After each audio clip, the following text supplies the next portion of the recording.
பலகாலம் குழந்தை இல்லாமல் இருந்த அந்த இமயமலை சாரலிலே இமவான் என்று சொல்லும்படியான அந்த மலையரசன் பலகாலம் குழந்தை இல்லாமல் தவம் செய்தான் இறைவனான எம்பெருமான் சிவனி பெருமானை நோக்கி.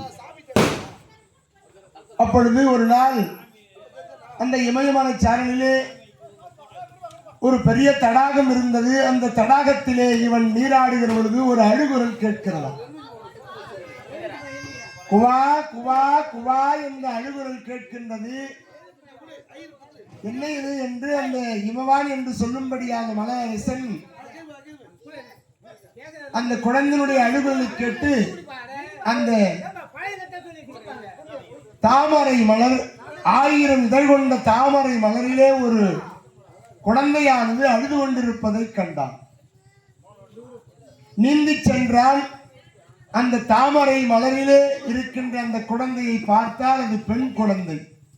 ஆகா, இறைவா, நீ கொடுத்த அருள் பிரசாதம் அல்லவா இந்த குழந்தை. 1000 கோடி சூரிய பிரகாசமாக அகில உலக ஜெகன்மாதா அகிலாண்ட கோடி பிரம்மாண்ட நாயகி அன்னை ஆதி பராசக்தியினுடைய அம்சமாக விளங்கக்கூடிய அந்த அம்பாள் தாட்சாயினி தேவியாய் இருந்தவள் கற்பூரம் சூடம் கரைவது போல எப்படி அந்த இமயமலையை வந்து திருவவதாரம் செய்கிறாள். பார்க்கின்றான் அந்த குழந்தையை. அழுகின்ற அந்த குழந்தையை எடுத்தான், அள்ளினான், துள்ளினான், எழுந்தான், விழுந்தான்.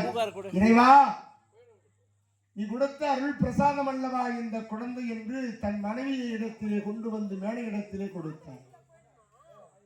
பர்வதராஜ குலத்திலே ஒரு பெண் குழந்தை கிடைத்தது.